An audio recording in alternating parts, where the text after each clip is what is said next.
Now, euthanasia it's a very quick and peaceful death. Yeah, I was going to ask you about that. What happens? Do they just stop breathing, or they go to sleep? Do they go to sleep, or? Okay, well, what they did with Taz is we took him into the vet's office, and they put a catheter in his arm. They had to sedate him for this because he had never been to a veterinarian before, so he wasn't used to the poking and prodding.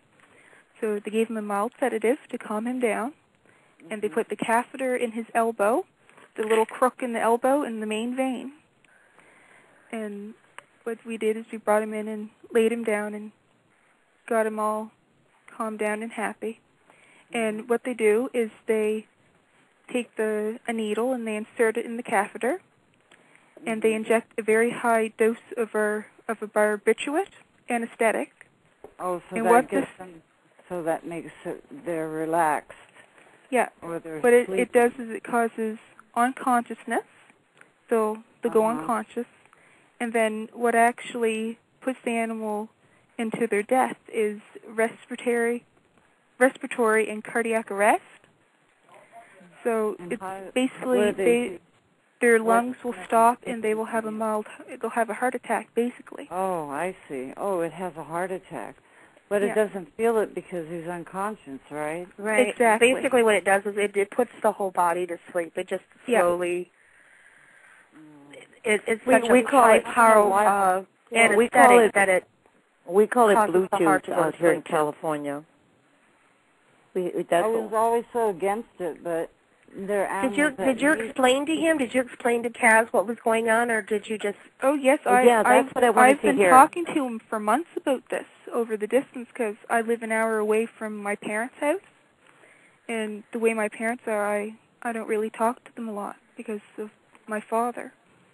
And so I would talk to Taz for the distance. I would just send him thoughts.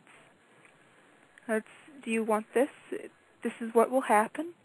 I know that you're in a lot of pain recently, and this may be the best thing for you.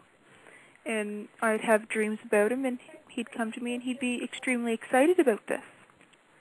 Wow. So on the day that I actually went up to get him with my husband, we went up, and my parents planned not to be home when I came.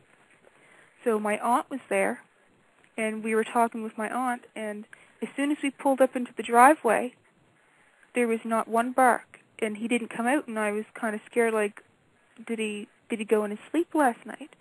What's going on? And I get out of the car, and I walked up to the steps, and he pokes his head out of the door, and it's like a big smile's on his face. And he comes slowly down the stairs, and he jumps up, and he kisses me on the chin. And this is something that he had not done since I was 12 years old. Oh, my goodness. So he actually knew, when you made contact with him, he knew that you were there to pick him up to put him to sleep.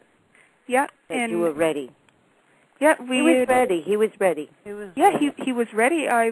We said we were a little early, right? So we went in, we were talking to my aunt, and I was on the floor petting him and giving him a massage and all this stuff. And then all of a sudden, he jumps up and he starts barking. He's saying, well, let's go. And he was nudging my arm.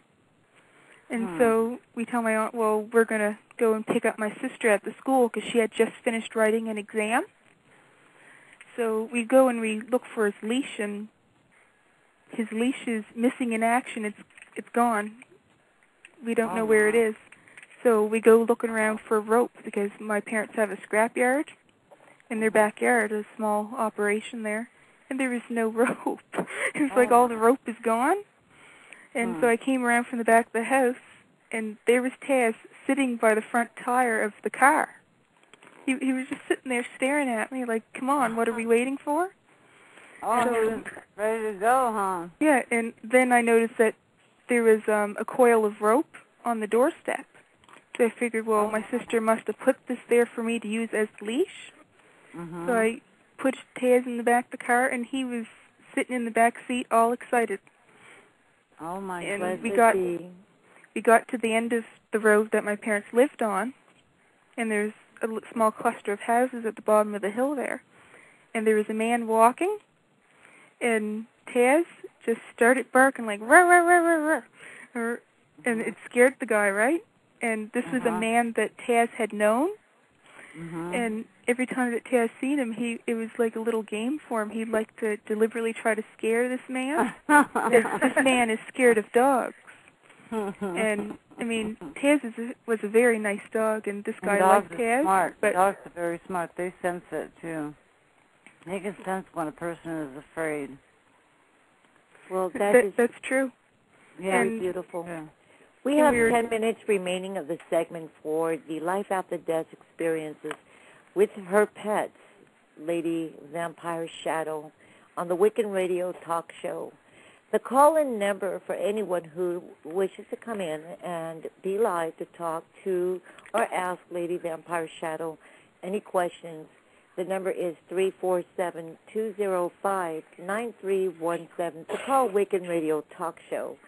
And tonight I think Star Raven has something that she might want to say about our group, because we're also promoting the next segment, the next show on April the 5th.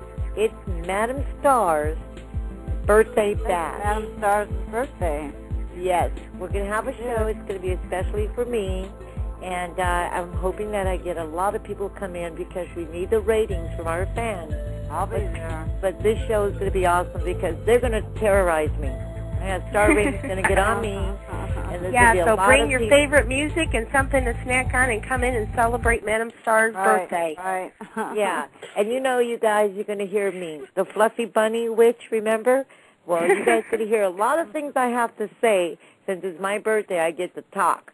And Star Raven's going to be there to help me. And we got things. We have some things to tell you guys. It's going to be fun. It's going to be a festive day. I'm going to be. I'll reverse it. We're going to have fun. We're going to talk about some serious stuff and have some fun. Yeah. We do want to invite those listeners that are out there to come out to MadamStar's open forum. It's on MSN groups. I also like to promote our small little metaphysics store here in Kalamazoo, Michigan. It's called the Three Sisters Shop. You can also find them on www.threesistershop.net. They do have a pagan academy there that you're more than welcome to join. So please come on out. We're here every Saturday night, 8 p.m. Pacific time. Varies what program we're going to have, so if you have any ideas, give us a chance to air it out there. We want people to hear us.